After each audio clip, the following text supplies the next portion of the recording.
सत साहिब सतगुरुदेव की जय। बंदी छोड़ कबीर साहिब जी की जय। बंदी छोड़ गरीबदास जी महाराज जी की जय। स्वामी राम देवानंद जी गुरु महाराज जी की जय हो।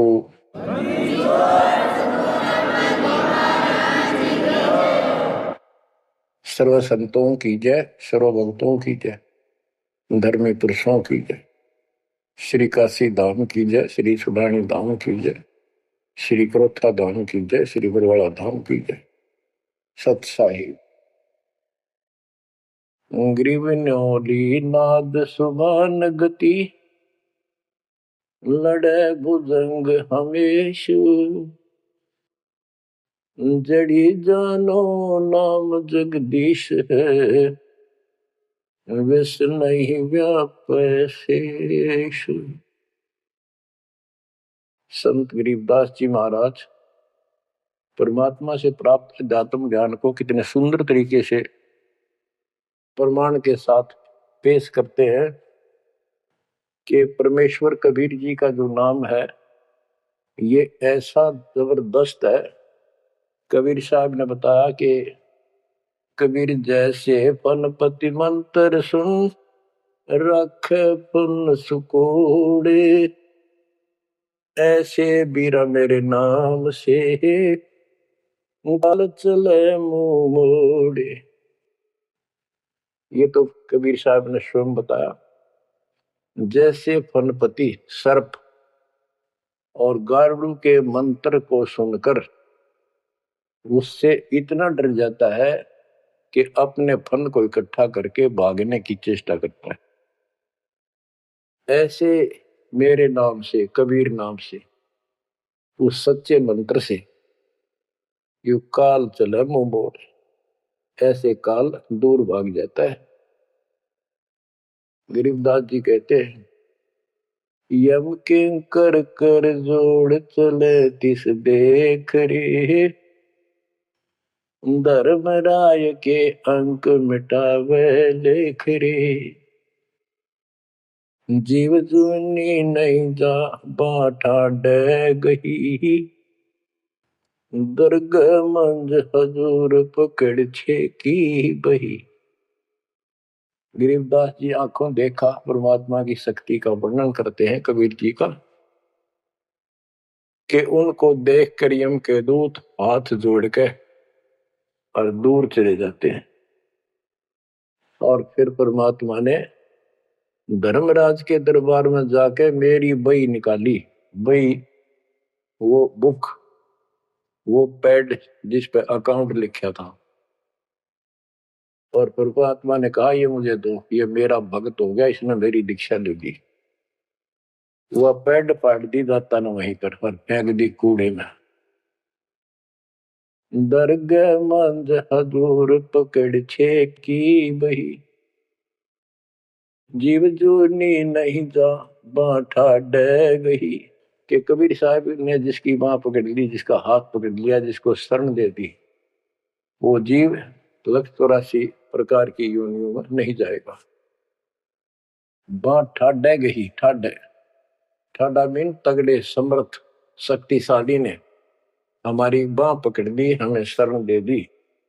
ठाडे की परिभाषा थोड़ी सी बताता हूं आपको, क्योंकि बच्चों कोई भी हम प्रसंग सुनते हैं उसके साथ उसका जो लिंक होता है वो कथा का होना अति आवश्यक है, अन्यथा उसका कोई प्रयोजन नहीं रहता। काफी समय पहले की बात है, एक भक्त अब परमात्मा कबीर जी की शरण में था, संत गरीबदास जी के माध्यम से। और पुराने समय में खेती किसानी जो होती थी वो केवल वर्षा पर निर्धारित होती थी, और कोई नहर नूर नहीं थी, ना उसका कोई पानी लगता था। बारिश हो जाती थी कुछ एक क्षेत्र में तो उसमें किसान अपना उसको संवार के बीज बो दिया करते थे। जमीन ज्यादा हुआ करती थी उस समय। उस भगत की बहन के क्षेत्र में वर्षा होगी, वहां से मैसेज आया कि हमारे यहाँ बारिश हो गई है और सभी खेत एकदम बाने योग्य हो गए, बोने योग्य हो गए हैं, हेल्प के लिए आओ।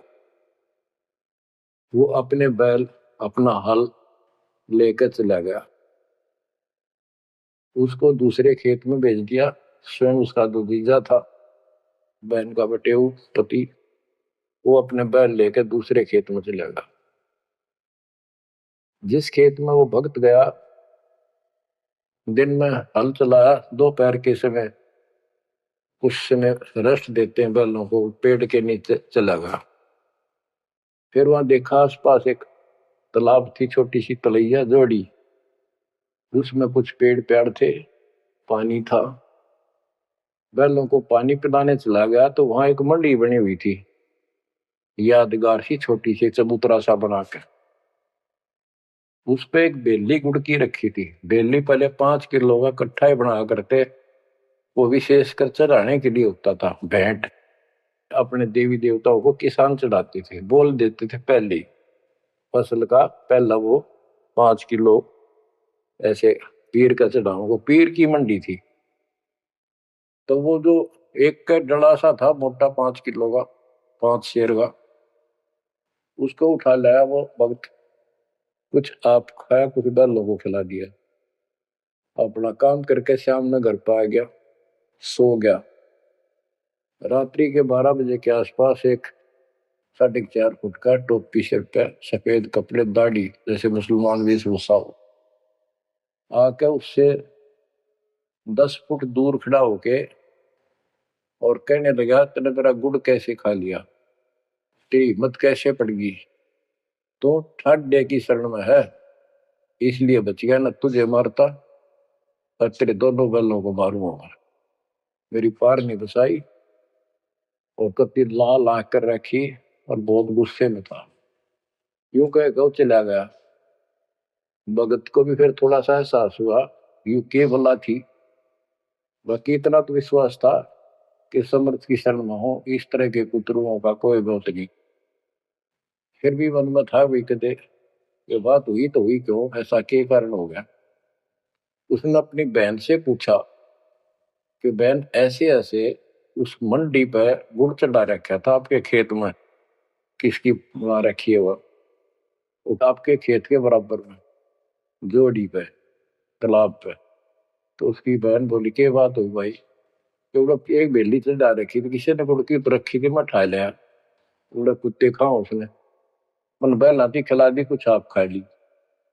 उसकी बहन बोली, रे क्यों जुल्म कर दिया तेने, को उठा लिया तू वहां से। रोड लागी न सुनते ही भाई बोला, मेरी तो सुन ले सारी।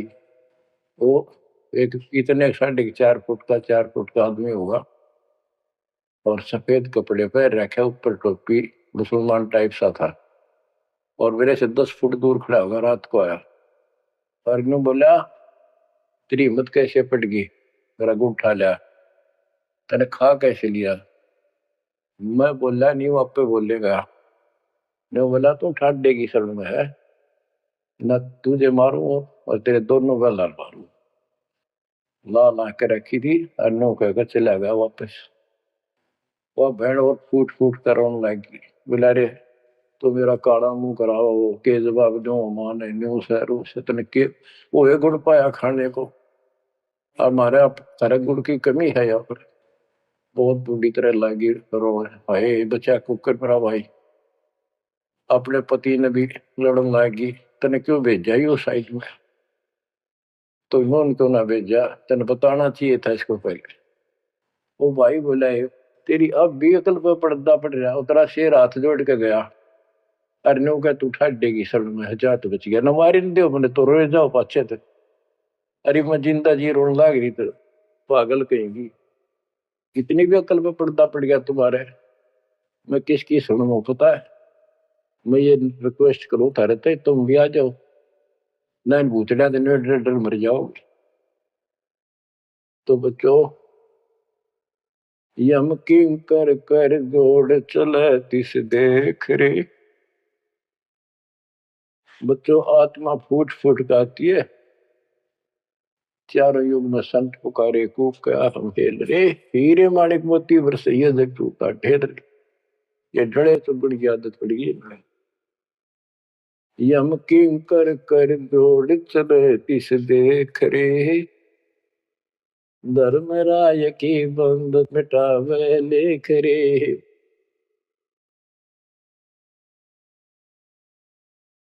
कर कर जोड़ चले तिस देख रे। धर्म राय की बंद मिटावे लेख रे। जीव जूनी मह जावा ठाडे गही ठाडे में दरगाह मंद हजूर पकड़ छे की वही। सुन मंडल सतलोक अगमपुर धाम है। धन बंदी छोड़ कबीर तुम्हारा नाम है। बच्चों, इस परम पिता के प्रेम में ऐसे गजब के ज्ञान, ऐसे समर्थ की शरण आत्मा भावुक हो जाती है, रोका नहीं जाता। सो शुक्र मनाते हैं अपने गुरुदेव का। एक निछोड़, हे परम पिता कैसे शरण दी आपने, कैसा सुंदर राह बता दिया। नहीं बिरान माटी राखो या भूतड़े, अरे न पूजे भी जाओ और दुर्गति भी दो कि न रहनी थी। और गीता कहती है भूत पूजोगे भूत पढ़ोगे। परमात्मा की सूक्ष्म वेद की वाणी कहती है भूत में सो भूत है, देव में सो देव, राम में सो राम है, सुन सकल सुरदेव। अब प्रश्न चल रहा है, कबीर जैसे फनपति मंत्र सुन रख फन सकोड़े, ऐसे बीरा मेरे नाम से काल चल मोड़े। पारक के अंक की अमर ग्रंथ की प्रथम वाणी है, गरीब नौल नाद सुभान गति लड़े भुजंग हमेश, जड़ी जानो नाम जगदीश है विस नहीं व्यापै शेष। जैसे एक नेवला होता है सारा 9 इंच का प्राणी, और वो 10 फुट के सांप को, सर्प को, भुजंग को मार देता है। कैसे मार देता, उसके पास एक ट्रिक है। उसके पास एक जड़ी होती है, एक नागदमन जड़ी होती है जंगल में, उसको सूंघता है, उसमें स्मेल आती है। वो सर्प को उस समय छेड़ता है जो वो जड़ी के आसपास होता है, वो झाड़ बोझड़ों के अंदर होती है। वो सर्प को छेड़ता है, सर्प ऐसे फन उठा लेता है और वो जाके एकदम वहां जड़ी श्वास में भर लेता स्मेल, और आके उस सर्प के सामने सो के थोड़ी सी दूरी से छोड़ देता है। जिस दर से हवा चल रही हो सर्प की तरफ जा रही हो उस साइड में हो जाता हो। सर्प को उससे चक्कर आने शुरू हो जाते उस स्मेल से, उसका जी घबराता है और वो भागने की चेष्टा करता है। नेवला फिर उसके गर्दन पे बैठ जाता है, मुंडी पे पीछे के, और वहां मुंह के ऊपर फिर वो स्मेल छोड़ता ही रहता है। उसको अचेत करके फिर पकड़ कर उसको मार डालता है, काट देता है। तो बच्चों, गरीबदास जी ने बताया कि कबीर परमेश्वर का यो सच्चा नाम सतनाम और सारनाम। सारनाम है, ये है मेन चीज। सतनाम भी बहुत शक्ति हो जाती है इन दोनों के मेल से। जैसे दो जड़ियों को मिला दिया जाए, उसका कुछ अलग से स्ट्रॉन्ग दवाई बन जाती है, मेडिसिन। और तीसरी मालिक मिला, मालिक का जो सारनाम है वो तो कहना ही क्या है। तो हमारा जो मोक्ष जो होगा इन सभी मंत्रों के जाप से होगा। ये हमारी साधना है, पूजा हमारी सारनाम है। बच्चों, जैसे एक छोटा सा सर्प उस जड़ी की ताकत से, स्मेल की ताकत से जो श्वास में भर के लाता है, इतने तगड़े लंबे सर्प को कंडम कर देता है, ऐसे ही परमात्मा के इस नाम के सिमरन श्वास के द्वारा करने से। तो ये बताया कि ग्रीव न्योल नाद सुभान गति लड़े भुजंग हमेश, और जड़ी जानो नाम जगदीश है।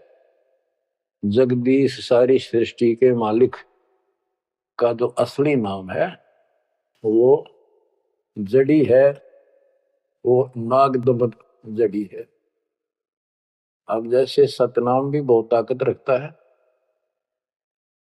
ये हमारी साधना है। जैसे प्रथम मंत्र सतनाम, ये साधना है। सार नाम हमारी पूजा है। पूजा और साधना में अंतर होता है।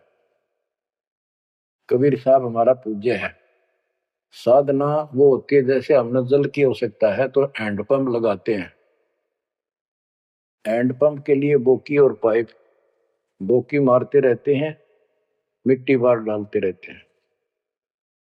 सतनाम की बोकी श्वास उश्वास से मार कर जब वो पानी के लेवल पर पहुंच जाती है, वो बोर, तब उसमें पाइप लोअर करके फिर उसके ऊपर एक मशीन बांधी जाती है, वो सार नाम है। और मशीन से फिर उसको चलाया जाता है। वो हमारा पूज्य इष्ट है, वो सार शब्द है।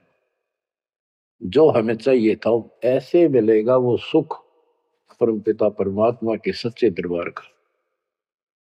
तो गरीबदास जी कहते हैं वो मंत्र, वो जो सार नाम है, वो जड़ी जानो नाम जगदीश है। परमात्मा जगदीश कबीर साहब का सार नाम, वो नाग दमन जड़ी बूटी, वो काल दमन।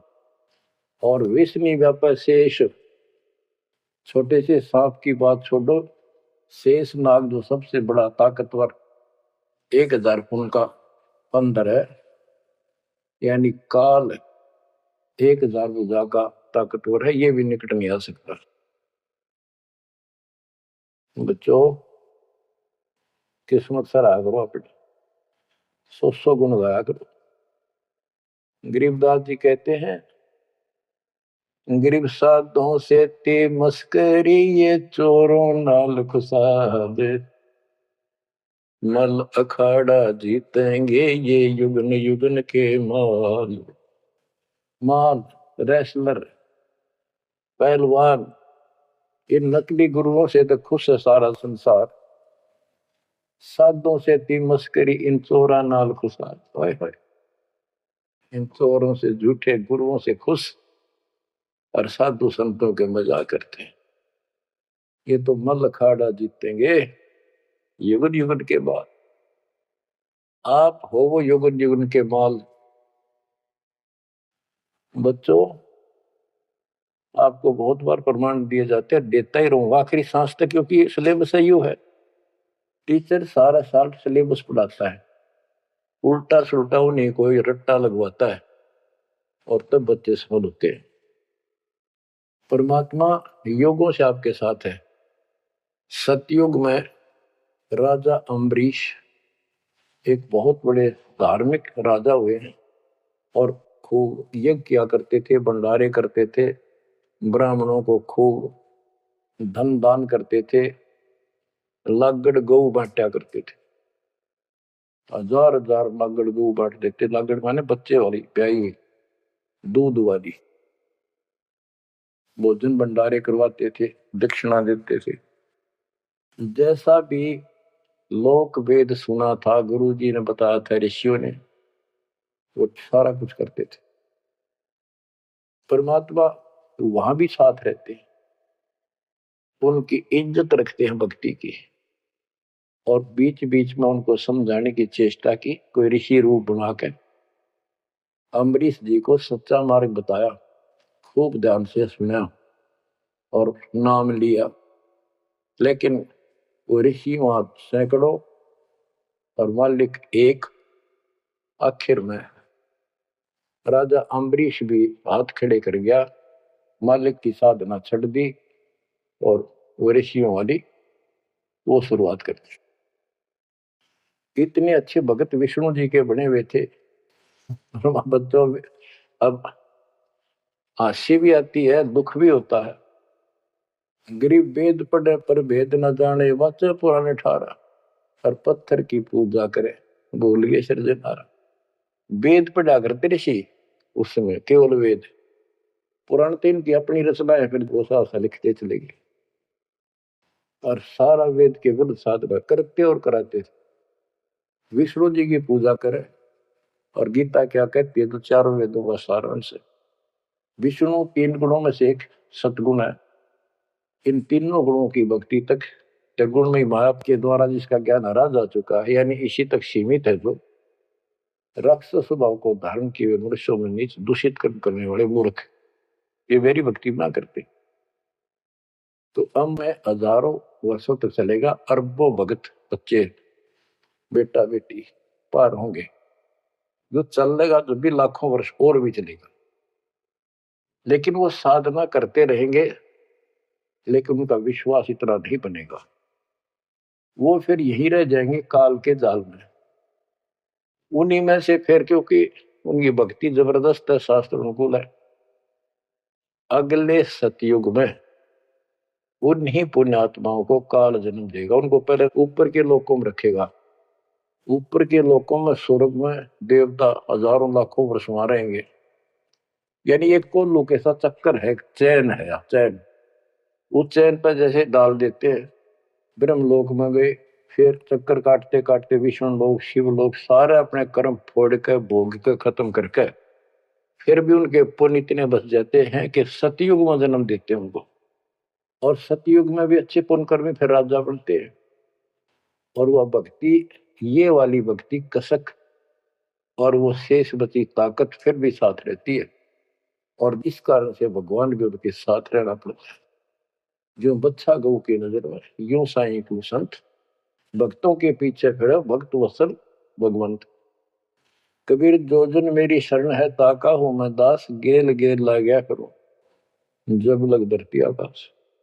तो अपने इस विधान अनुसार अमरीश से मिले, ठीक है, एक बार तो यह बात इतनी गजब की है, सारी ठीक ठीक लगती है, लेकिन माहौल खराब होता है। ये ज्ञान बताने वाला एक होता है, दूसरा समर्थक नहीं होता, उस दिन में वो भूल जाते हैं और इसी लोग बहका देते हैं, कहाँ सी बातें करते, वेदों में ऐसा कहीं नहीं है, वेदों में ऐसा नहीं है। अब दास तो कहना चाहता है, फिर अगले जन्म उस भक्ति से वो अम्बरीश राजा स्वर्ग गया, स्वर्ग में अपने पुण्य भोगे, फिर त्रेता युग में फिर राजा जनक के रूप में वह आत्मा ने जन्म लिया। वहां भी खूब भक्ति करी, विष्णु के कट्टर पुजारी, वही भावना वही भाव फिर भरा हुआ था, परमात्मा फिर भी मिले उनको। लेकिन राजा और सिद्धियां इतने ठाठ बाट और मकाने वाले वो गुरु निरे ऋषि हमारी ऐसी घिस काट रखी काल में, हम ऐसे मूर्ख बना रखे, थोड़ा सा भी सुख हो जाए, कोई प्रभुता कोई पद प्राप्त हो जाए, हम खुद भगवान बन जाते हैं। लेकिन पिछली धार्मिकता के अनुसार हम कुछ धार्मिक भी बने रहते, लेकिन रहते वही के वही। और अम्बरीश राजा इतने अच्छे भगत थे, पिछली सिद्धि शक्ति मान की वो भक्ति की सही थी। एक बार दुर्वासा ऋषि ने उनके ऊपर सुदर्शन चक्कर छोड़ दिया। दुर्वासा कहता था कि तू ये साधना छोड़ दे, मैं बताऊं वाह कर। अम्बरीश ने हाथ भर ली पर छोड़ी नहीं। अगली बार गया, उसने गुस्सा हो गया कि तू मानना नहीं मेरी बात, तेरा सिर काट दूंगा, इतना गुस्सा था। सुदर्शन चक्कर छोड़ दिया। सुदर्शन चक्कर राजा अम्बरीश के पैर छू के और दुर्वासा ने मारने खातिर वापस चाल पड़ा। दुर्वासा भागता फिरा, तीन लोक में कितने उसने गुफा नहीं मिली जरा बच जा, कुछ संरक्षक नहीं पाया। परमात्मा कबीर जी ने विष्णु रूप बनाया, एक सवाल आदि 1 मिनट में के कर दी कर दिया फल में। दुर्वासा ने देखा भगवान विष्णु बैठे, वहीं पहुंच गया और कंप पे डांक ठोके रखी, मन बचा लो भगवान, बचाओ मुझे, सुदर्शन चक्र मुझे मारेगा। परमात्मा बोले क्या गुस्ताखी कर दी, क्यों मार रहा है तेरे को। फिर वह सारी कहानी बता दी। भगवान बोले कि भक्ति के भाव से चलो, ये ताकत से नहीं चलता ये मार्ग। अपना ज्ञान दो, कोई मानने ठीक है, ना मानो ना मानो, मुझे बचाओ भगवान मुझे बचाओ। उसमें सुदर्शन चक्कर रुक गया, खड़ा हो गया दूर, भगवान की शक्ति से डर के देख के। तो दुर्वासा को विश्वास हो गया कि यहाँ बचाओ हो सकता है, माफ करो मुझे, माफ करो। परमात्मा बोले अम्बरीश के पैर पकड़े, वो बताओगा तमीज से, मैं नहीं बचाऊंगा। हाथ जोड़े, हे भगवान आपके दरबार में मैं नहीं बचूंगा, कहाँ भेजो हो दाता, मैंने तो रास्ते में मारेगा। मिला जा, वही जान बचेगी तेरी। अम्बरीश के चरणों में गिरा वो, जिसने 56 करोड़ यादव मार दिए थे एक में चलता। तो कहते हैं अपनी देसी कहावत हमारे यहाँ, शेर न सोआ शेर, जरूर टकरा कर इन्हीं बकवाद करनी है ना। अम्बरीश के चरणों में मत्था टेका उसने, मेरी जान बख्शो महाराज, जान बख्शो, बख्श दो। अम्बरीश राजा बोले, महाराज मैंने कुछ नहीं कहा, तेरा कर्म तुझे मिला। और वो सुदर्शन चक्कर हाथ से पकड़ लिया राजा अम्बरीश ने, और ऑफ कर दिया, शांत हो गया। बोला ले जा तेरी तोब। और भक्ति के बावरे ना चाहिए इंसान। बच्चों, अम्बरीश राजा की इतनी महिमा होगी, ऋषि भी हैरान थे जो उनके गुरु लोग थे। वो नहीं छोड़ कहते, मन तू सुख के सागर बस रे, और न ऐसा यस रे। तू सुख के सागर बस रे, ये झूठे यशों में कुछ नहीं धरा। वह सतयुग में महिमा होगी, फिर राजा जनक बन गए। राजा जनक वही भाग्य बाबा नानक बने। जब एक सुखदेव नाम के बाल ब्रह्मचारी माँ के गर्भ से भक्ति ले रहे थे और आकाश में उड़ जाने की सिद्धि थी, उस अर्धी की गांठ से पंसारी बन जाते। ये अपने बराबर किसी ने नहीं समझा था। राजा जनक के पैरों में पड़कर स्वर्ग तक जाने का विरोध करवाया। वो मोक्ष तक बहुत दूर की बात है, वो तो मार्ग ही नारा है। गरीब सुखदेव ने 84 भुगती बिना पजावे खरगो, तेरी क्या बुनियाद परानी, तो पेंडा पंथ पकड़ो। के सुखदेव जैसे ऋषि जिसकी तुति बोला करती, सारे देवता उसका सम्मान करते थे, बड़ा पहुंचा हुआ है। वो भी फिर 84 लाख योनियों में गया। राजा जनक से दीक्षा ली। पहले तो यूं कहता, मैं बाल ब्रह्मचारी ब्राह्मण ऋषि, जनक विदेही राजा भाई, कैसे शीश नवाऊं जाई। सुखदेव बोले, ज्ञान विवेक का, हमने स्त्री का मुख नहीं देखा। राजा के 10,000 रानियां। तो गरीबदास जी कहते हैं, गोरख से ज्ञानी गणे सुखदेव जति जिहान। वो अपने आप को जति मान रहा था। और सीता सी वो बारिया, संत दूर स्थान। संत के घर बहुत दूर है, इन बात तो नहीं भाई इसने ब्याह करवा रखा है, इसका न्यू हो रहा था, ये संत कैसे हो सकता है। 10,000 रानी थी, फिर भी उस नकली थे दो भी अच्छा था राजा जनक। बच्चों, ये मूल ज्ञान है, ये निचोड़ है, निष्कर्ष है, ये तत्व ज्ञान है। और राजा जनक रूप में बहुत गणे यज्ञ किए, बहुत प्रमाण है पुराणों में। बहुत धर्म भंडारे लाए, यानी दूध वाली गाय बाटी साधु संतों, तो धर्म पुण्य बन गए। अब देख काल कैसे ठगी करता। बच्चों, सारे पॉइंट याद रखने पड़ेंगे, बेमतलब अपने धन ने खोया नहीं करते। राजा जनक और सुखदेव विमानों बैठकर स्वर्ग जान लग रहे। रास्ते में 12 करोड़ आत्माएं नरक में तंग पा रही थी, हाहाकार मचा, रोवे। राजा जनक ने कहा, ये आवाज कहां से आ रही है चिल्लाने की, रोको मेरा विमान रोको। रोक दिया। उनको बताया गया कि यहाँ एक नरक है, उसमें 12 करोड़ आत्माएं जीव अपने कर्म दंड भोग रहे, पाप। राजा ने कहा, इनको छोड़ दो, इनको कष्ट ना दो। तो वहां जो उनके साथ गए थे देवदूत, यमदूत, वो कहने लगे, जी यहाँ आपका हुक्म नहीं चलता, यहाँ का राजा धर्मराज है, उसके आदेश से सब कुछ होता है। बोला, या तो मुझे इस नरक में डाल दो, मुझे भी यहीं छोड़ दो, ना इनको निकालो। धर्मराज तक बात गई। धर्मराज जी वहां आए, बात सुनी। धर्मराज बोले, राजन अपने अपने कर्मा का फल सब न भोगना पड़ता है, ऐसे नहीं कुछ हो सकता। तो राजा आकड़ गया। भाव यानी एक परमार्थी भाव, परमार्थ भी हिसाब का होना चाहिए, तो आदमी कोई परमार्थ नहीं चला गया कि या तो मुझे यहाँ छोड़ दो या इनको साथ लो मेरे। तब धर्मराय ने एक विकल्प निकाला कि आप अपने पुण्य दे दो इनको, आधे या जितने चाहते हो उतने तक इनको आपके साथ वहां स्वर्ग में भेज देंगे। राजा ने 50% पुण्य दान कर दिए। सबको बिठा के 12 करोड़ आत्माओं को विमान में बिठा के और स्वर्ग ले गए।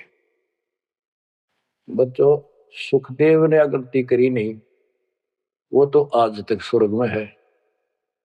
और वो राजा जनक ने आधे पुण्य खत्म कर दिए, बाकी के पुण्य में झाड़ के खा के खर्च के खो खंडा के बाबा नानक रूप में जन्मे। पहले राजा थे 2 जन्मों में, दुनिया भर के नौकर होते थे, और फिर हैंड टू माउथ हो गए, खुद नौकर लगे नवाब के मोदी खाने में, गोदाम में। अब बच्चों, अब हमने सावधानी में भी बरतनी है, अपने नाम अपने भक्ति ने नष्ट नहीं करा, किसी के ऊपर भावुक हो गया। एक बताओ था कि मैंने अपने भाई दुखी हो रहा था, उसको अपने पुण्य दे दी, भक्ति दे दी, वो तो ठीक हो गया, मेरी डूबती हो रही है, बुरा हाल हो रहा ना, वो दिक्कत होगी, बीमारी होगी, आगे तागे दुख होने लग के, तो ये बकवाद नहीं चले, मर्यादा जो बनाई है उसको संभालो। तो कहने का भाव ये है कि आपको इस पॉइंट पे लाना चाहता हूं। अब राजा जनक राजा थे, राजा अम्बरीश राजा थे, वो बाबा नानक बने खुद नौकर लगे राजा के। अब यहां आकर हमारी बात टिकती है कि साधों से तीमस करिए चोरा नाल खुशाल, मल अखाड़ा जीतेंगे ये युग युग के बाद। यानी भक्ति की चाह, भगवान की चाह उनके में तब भी थी, पर एक्सरसाइज गलत थी। अब परमात्मा फिर मिले उनको आकर के। अब वो भौतिक धन में निर्धन थे, पर अध्यात्म धन के भरे पड़े थे। पिछले पुण्य गजब के थे, भक्ति वाले। एक तो धर्म कर्म किए होते हैं वो, और एक होते भक्ति की शक्ति। वह नो की नो डटी थी उसकी, वो पुण्य खत्म कर दिए थे उसने। तो वो भक्ति उस कारण से परमात्मा फिर आकर मिले। अब वो हैंड टू माउथ था, सुन ली। राजा होता तो तब भी ना सुनता। तो बच्चों, आज आप से कितने निर्धन हो और कितने धनवान हो, आप उस मालिक के सच्चे बच्चे हो। पिछले जन्म जन्मांतर से आप भक्ति करते हुए आ रहे हो। अब परमात्मा ने अपना वो धन देखना है। कबीर सब जग निर्धना धनवंता नहीं कोई, धनवान वा को जानियो जहाँ पर राम नाम धन वही। आपके पास वो राम नाम का धन भरा पड़ा है। और जैसे सुकुच मीन मिलता नहीं भाई, स्वाति सीप सब अड़ ही जाई। सुकुच मीन सतगुरु हो आया, जिन परमात्मा का भेद बता। जैसे सीप और मोती का उदाहरण दिया जाता है कि स्वाति भी मिल गई सीप को, ऊपर की बूंद, मोती भी बन गया। लेकिन एक सुकुच मीन जब उसमें टक्कर ना मारे, उसने खुल नहीं, तो मोती वहां गड़ गया और वह सीप भी मर गया। तो बच्चों, ये भक्ति धन थारा इब कभी नहीं गड़ मर जाता, सतगुरु ना मिलता था। तो अब आपका वो मोती सुरक्षित है। अब कहते सुकुच मीन सतगुरु हो आया, जिन परमात्मा का भेद बता। तो बच्चों, फिर बाबा नानक को मालिक ऊपर लेकर गए और उनको वो सच्चा राह बताया। उसके बाद उनकी जिंदगी बदल गई। अपनी पहले वकील हो रहे थे काल के, सुने नहीं थे।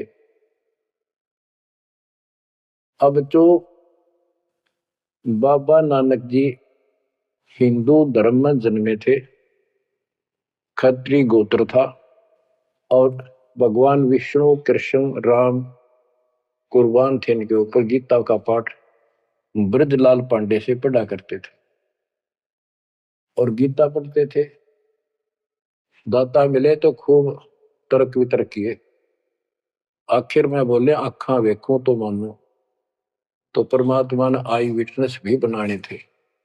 बेई नदी सुल्तानपुर के साथ से बह रही है। सुल्तानपुर में बाबा नानक की बड़ी बहन ब्याह रखी थी। वह अपनी बहन के वहां रहते थे, नौकरी करते थे नवाब के। सुबह सुबह स्नान करने जाया करते थे उस नदी पे। वहां परमात्मा ने 2-3 मीटिंग करी। तीसरी बार जब आए ने बोले आख्या देखो जो मानो बात सारी समझ में आ गई, गीता बार बार देख ली, पढ़ ली, सच्चाई भगवान कोई और है। और चाव भी थे, पर पुराना ज्ञान और कोई नो समर्थक नहीं गया बात सच्ची है। तो वो कहने लगे आखा देखो तो मानो। कबीर साहब और बाबा नानक जी परमात्मा समकालीन थे। बाबा नानक जी का जन्म सन 1469 में हुआ और 1539 में वो शरीर छोड़ के गए। और परमात्मा जी 1518 में गए। तो 1469 से 1518 तक समकालीन थे। तब आंखों देखा सतलोक 3 दिन तक नानक साहब जी का शरीर की ओर छुपा के उनकी आत्मा को लेके गए, फिर छोड़ा तीसरे। उसके बाद तो दुनिया बदल गई उनकी। वो सब पूजाएं त्याग बल की शरण में आगे, घर में विरोध, सारे समाज में विरोध है। उसके पिता भी बहुत दुखी हो गए, तो के पैदा हो गया हमारे, देवी देवताओं को ऐसा गलत बोलता है। तो बहुत परेशान हुए। लेकिन जब आंखों देख ली, कौन सुने किसकी। सूरवीर होते हैं संत, संत सिपाही और शेर पीछे नहीं हटते। तो बच्चों सारा ज्ञान सत्संग से होता है, परमात्मा का और उस प्यारी आत्मा का, आत्मा और परमात्मा नानक साहब का सत्संग हुआ। सत्संग से बात स्पष्ट हुई। अब पारक के अंक की वाणी सुनाता हूं कुछ। साधों से ती मस्करी ये चोरा नाल खुशाल, नल अखाड़ा जीतेंगे ये युगन युगन के माल। अब वो बाबा नानक युगन युगन के माल थे और वह जीते, डट के खड़े हो गए। फिर जब ज्ञान समझ में आ गया, सारा संसार मीराबाई थी युगन युगन की माल। सत्संग में जाना ना छूटे मां, जल का मरो संसार। तो बच्चों इस स्थिति में तो बनाना पड़ेगा एक दिन, जब जाता राजी होगा।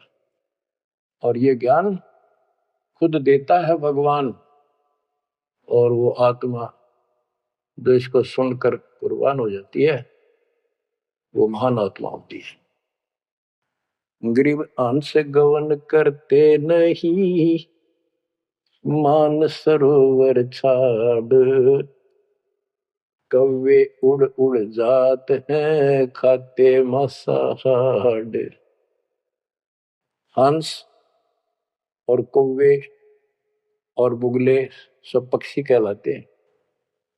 हंस उस मानसरोवर को नहीं छोड़ता जहां उसका आहार मोती होते हैं, और कौवे वहां टेका नहीं, क्योंकि उन्हें तो जगह जगह जाकर मांस खाना, हाड खाड़े हाडों का मांस चाटना, किसी पशु के जख्म में चोंच मारना, ये कौवे जैसी व्यक्ति के लोगों का स्वभाव होता है कि उनका अपना उल्लू सीधा हो, स्वार्थ सिद्ध हो, ताकि अगला कितना दुखी हो। ये कौवे जैसे जीव होते। अब यहां बताते हैं, कबीर साहब कहते हैं गरीब अंश गवन करते नहीं, मान सरोवर छाड़, कौवे उड़ उड़ जाते हैं खाते मांसाहार। गरीब मान सरोवर मुक्ति फल, मुक्ता हल के ढेरे, कौवा आसन न बंद जय भूमि दीन सुमेर।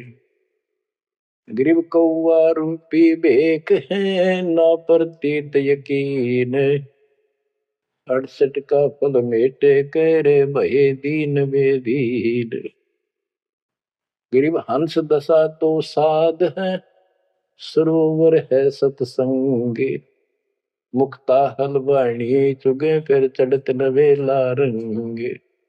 अब स्पष्ट कर दिया कि ये सत्संग जो है ये मान सरोवर है, और भगत साध ये हमारे हंस हैं। अब कौवे बुगले तो मेंढक मछली अड़ंगा कुवाड़ बकवाद करते हैं, और हंस केवल मोती खाता है। इसी प्रकार निर्विकार जो भगत आत्मा बन गए, बेटा या बेटी, वो हंस जैसे हैं। वो केवल मालिक की वाणी, परमात्मा की भक्ति और धर्म कर्म रूपी मोती खाते हैं। और फिर ये मोती खा गए यानी सत्संग वचन सुन के फिर चढ़त नवेला रंग, एक अजब अजब गजब रंग रंग जाता है उसकी आत्मा में। आत्मा इतनी मजबूत हो जाती है जैसे बाबा नानक की होगी, जैसे मीराबाई की होगी, ऐसी आपकी भी होगी, इस सत्संग से होगी। बच्चों ये सत्संग मिला ही नहीं था अपने को आज तक। या परमात्मा की कलम तोड़ कर पाप पर देखो ना कितना लाग रही रहे उस बालक ने। उस परमात्मा के ये वचन याद कर लो, सतगुरु जो चाहे सो कर ही 14 कोट दूत जब डाली। ये जो चाहे सो कर लो, ये प्रमाण देख यो कर दिया। ऊत भूत चमत्रास निवारे पर चित्रगुप्त के कागज पाने। पुण्यात्माओं, धन्य आपके माता पिता जिनसे जन्म, और धन्य आपकी किस्मत, धन्य आपकी पिछली करनी, और धन्य आपके इस समय को कि आपका जन्म किस समय में हुआ है। इस मालिक के प्रयत्न को, दास के इस प्रयत्न को हल्के में ना लेना। पुण्यात्माओं, उस दाता की अमर कथा आपके हृदय में भर रहा हूं, ये अमृतहार आपको करा रहा हूं। बच्चों कुर्बान हो जाओ, समय पहचान दो, टाइम बार बार नहीं आता होगा आपका। ये संसारिक धंधे थे कर कर मर लिए, इनमें फिर भी पूरा ना पटता। इस मालिक की तरफ ध्यान ज्यादा दो, हर चीज में बरकत दिखा दूंगा न्यारी न्यारी। परमात्मा आपको मोक्ष दे, आपको समय दे अनुभव रतन इस मान सरोवर बनाने का, आत्मा के मैल कटाने का। सत्साई।